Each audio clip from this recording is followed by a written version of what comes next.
bienvenidos. En esta oportunidad vamos a hablar un tema muy importante como lo que es la ciencia y la pseudociencia. Mi nombre es Luz Mireya González y voy a iniciar esto con un pensamiento de Feynman de 1968. Dice, la ciencia posee la cualidad de enseñarnos la virtud del pensamiento racional, la libertad del pensamiento y los efectos benéficos de la duda frente a lo aprendido. Entonces, iniciaremos con una pregunta generadora. ¿Qué es ciencia? Se trata de investigaciones científicas que la diferencian de otro tipo de investigaciones. Hay dos tipos de contraste. Uno es entre pseudociencia y el otro entre ciencia y no ciencia. La pseudociencia se parece mucho a las investigaciones científicas, pero no lo son. ¿Por qué no son? Porque no son de buena fe. Por ejemplo, hacemos una comparación entre lo que es la astronomía y la astrología, la psicología y la parapsicología y el psicoanálisis. La astronomía es una ciencia verdadera, se enseña en la universidad. La astrología, por el contrario, no es ciencia. ¿Qué es lo que hace la diferencia entre ambas? Ambas son similares en algunos aspectos. Tienen un tema en común, que es el estudio del cielo, los planetas. Ambas implican cierta escolaridad, de un cierto tipo, también de recopilación de pruebas, y las dos hacen predicciones.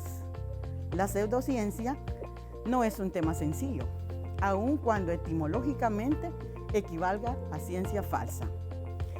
Estas disciplinas se revisten con el manto de la ciencia, pero no lo son. Hay una cierta intención de engaño consciente.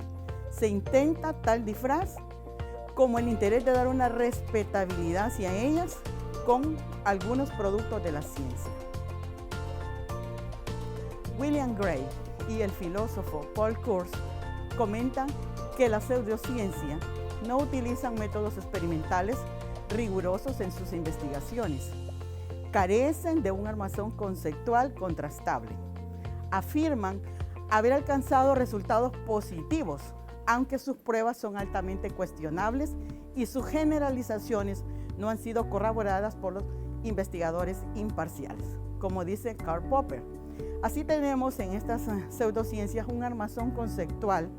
No se pueden definir la existencia de hipótesis no refutables, no son falsables, característica presente en todas las pseudociencias. El pensamiento de Popper es que la ciencia genuina, sugirió, es un tipo de investigación que las cuestione con audaces conjeturas, que son muy claramente enmarcados de tal manera que uno no puede falsificar sobre ellas.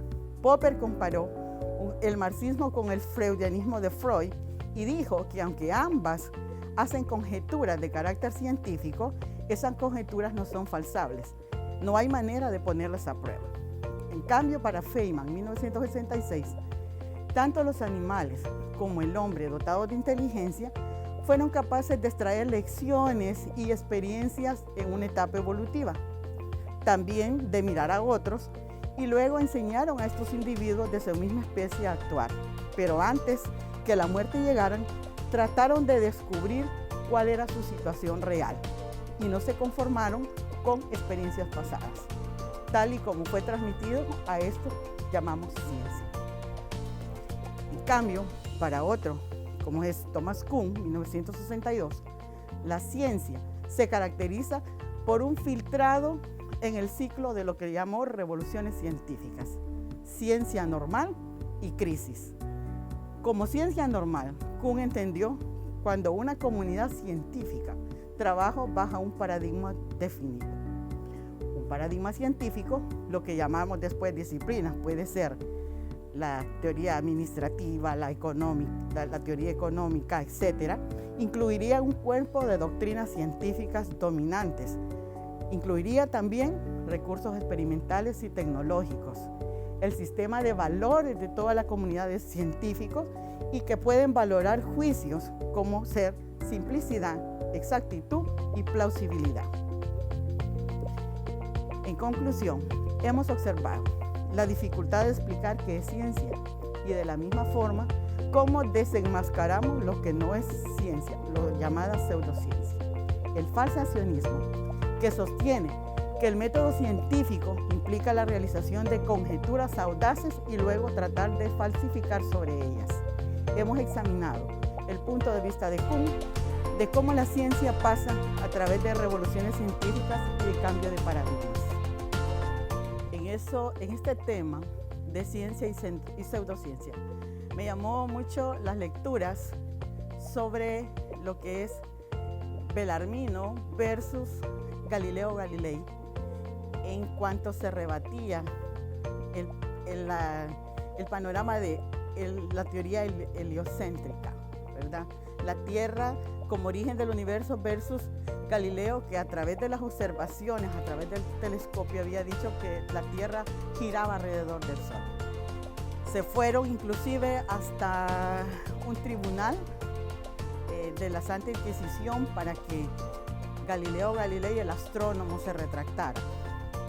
Al final, todos conocemos la historia y vemos cómo el tiempo y las otras observaciones le dieron, y sobre todo el uso de tecnología como es el telescopio, le dio la razón a Galileo Galilei. Es completamente fascinante el mundo de la ciencia, ya que se basa en principios, métodos y técnicas de un estudio riguroso como lo es el método científico.